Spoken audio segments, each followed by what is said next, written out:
Welcome to Mayfidav TV. You are highly welcomed. Please kindly subscribe, like and share this video. Thank you. Friday, October 6, 2023, marked a year in power for President Ibrahim Traoré of Burkina Faso, having staged a coup to address the security challenges of his country. His first year has seen a range of actions that have seen the improvement in the livelihoods of Burkinabés and an increase in foreign policy developments, according to experts.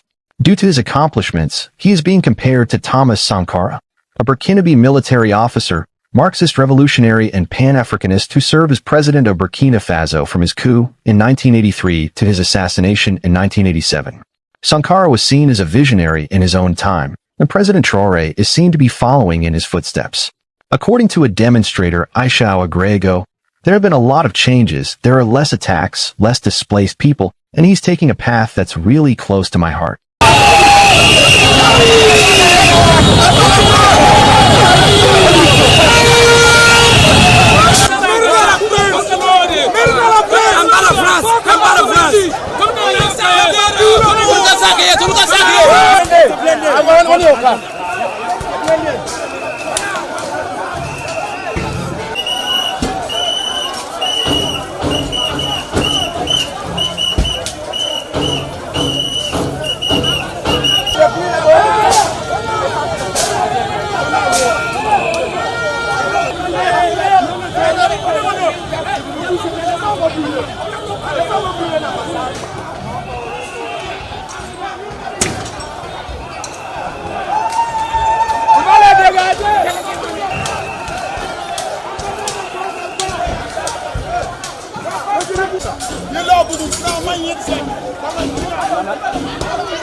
L'ambassade de France a pris feu, ils ont forcé l'entrée.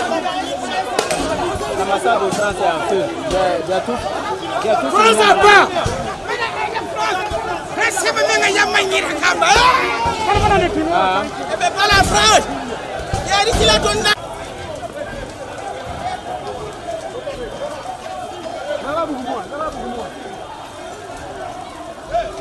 Some of the notable decisions he has taken so far are to opt out of the presidential pay rate and maintain his former pay rate as a captain of the Burkina Faso army. To slowly dispel Burkina Faso's ties with France, he annulled the military agreement between France and Burkina Faso and expelled French ambassador Le Colade. He suspended some French media outlets like Jeune Afrique, France 24, and Radio France International. The events unfolding in Burkina Faso are emblematic of a broader movement across the African continent, where nations are seeking to reclaim their autonomy and redefine their futures. The protests against France's return reflect a collective memory of colonial exploitation and a fervent desire to prevent history from repeating itself. This resistance is not merely a political statement, but a profound expression of national identity and pride. President Ibrahim Traore'S leadership has ignited a renewed sense of hope and determination among the Burkinabé people.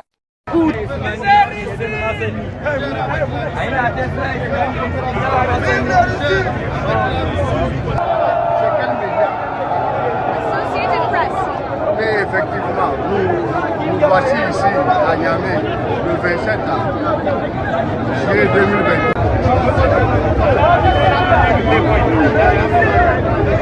Nous aussi on est volés, Inch'Allah, d'ici un mois, tous les terroristes, tous les djihadistes, le Niger va aller comme avant. Inch'Allah.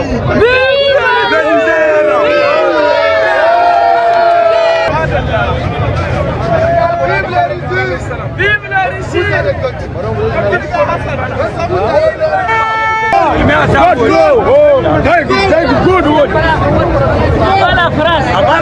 His administration's focus on economic self-sufficiency, transparency, and social justice resonates deeply with a population that has long felt marginalized and overlooked. The agricultural policies he has implemented are not just about increasing productivity, but about restoring dignity and security to the rural communities that form the backbone of the nation.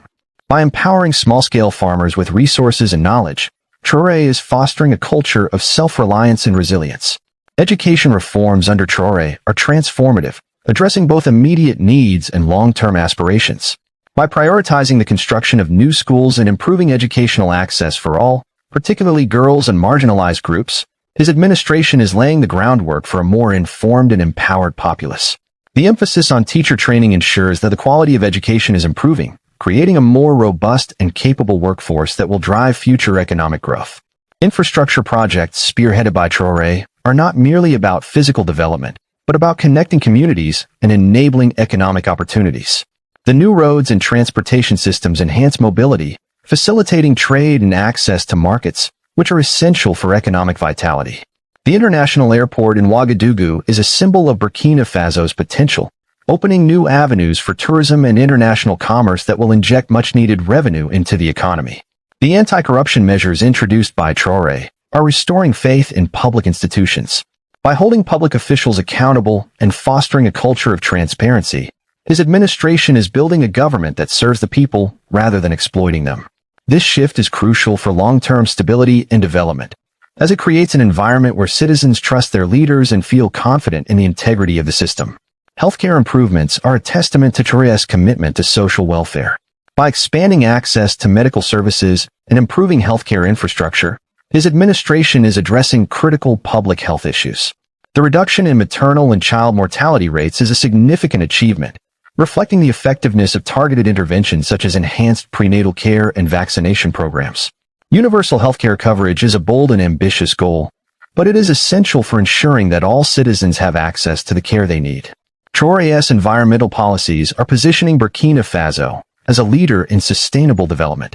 His administration's efforts to promote reforestation, sustainable agriculture, and renewable energy are not just about conservation but about securing the nation's future. Nous, on pense qu'aujourd'hui, ce qui serait nécessaire, c'est d'avoir un partenariat gagnant-gagnant, pas un partenariat où ça dit que c'est l'Occident seulement qui gagne. C'est ça notre programme.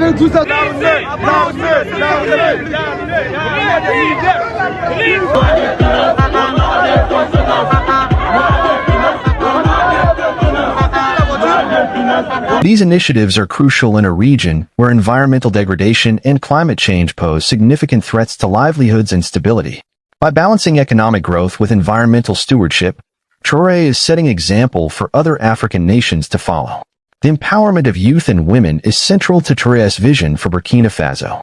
By providing young people with vocational training and entrepreneurship opportunities, his administration is harnessing their potential as drivers of economic and social change.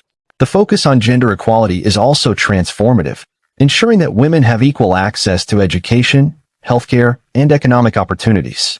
These efforts are breaking down barriers and creating a more inclusive society where everyone has the chance to succeed.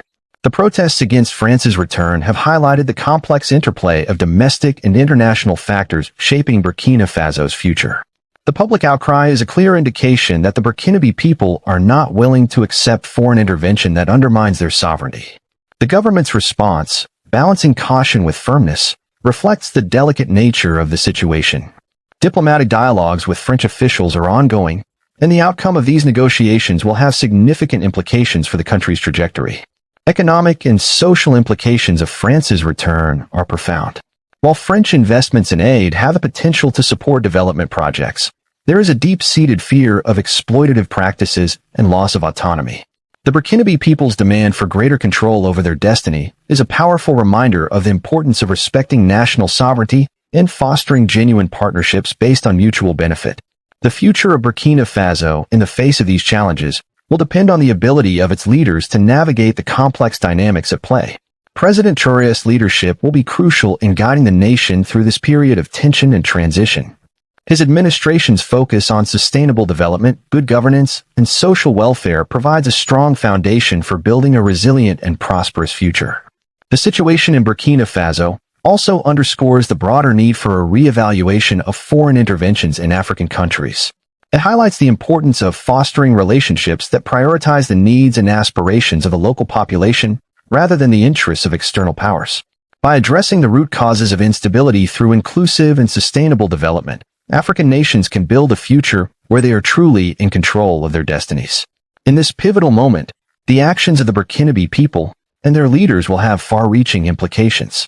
Their struggle for sovereignty and self-determination is part of a larger movement across Africa, where nations are reclaiming their autonomy and redefining their futures.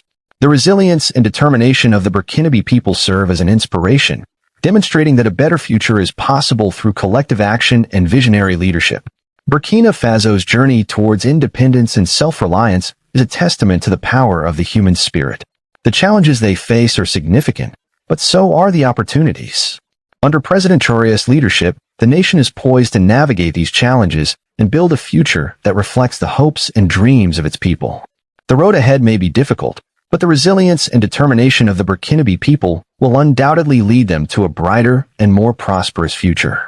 Relations between Burkina Faso and its former colonizer have gone sour after 2 military coups last year, spurred partly by authorities' failure to protect civilians from jihadist activity in the arid north. Some of the tensions stem from perceptions that France's military presence in the country has not improved security. Protester Aicha Ouegraogo deplored how security has steadily deteriorated in Burkina Faso since unrest began in 2016. Yes, France was our partner that was supposed to help us fight terrorism, but since 2016 there has been no change. We think France doesn't deserve Burkina Faso youth's trust, he said. Angry mobs have previously targeted the French embassy, cultural center, and military base. Burkina Faso's military government has also been at odds with France since it toppled the previous junta in a coup at the end of September. Authorities suspended the broadcast of France's RFI radio in December over reports they said were false and gave voice to Islamist militants. Earlier this month, the government requested the replacement of France's ambassador. France has some 400 special forces based in Burkina Faso to help local forces battle the Islamist insurgency that has spread across the Sahel from Mali over the past decade. Thousands have been killed and over 2 million displaced. The violence has exacerbated regional food insecurity. Meanwhile, Burkinabé authorities are still searching for over 60 women kidnapped by armed assailants there last week. A call on Captain Traoré and company to come to their senses to avoid a fratricidal war that Burkina Faso does not need, said the statement attributed to Damiba, who unlike other ousted West African leaders has yet to tender a resignation. Earlier Saturday, comments by a junta spokesman had sent a motion and outburst of anger in Ouagadougou, the capital. Damiba has tried to retreat to the Camboinsan French military base to prepare a counter-offensive in order to sow divide amongst our defense and security forces, said Lieutenant Jean-Baptiste Cabra, reading a statement on behalf of the new junta leadership. Video on social media showed residents with lit torches outside the perimeter of the French embassy, and other images showed part of the compound ablaze. In Burkina Faso's second-largest city, Bobo-Dioulasso, angry crowds also vandalized the French Institute. France has denied any role in the events unfolding in its former colony, and warned its citizens to stay at home amid a confusing situation in Ouagadougou.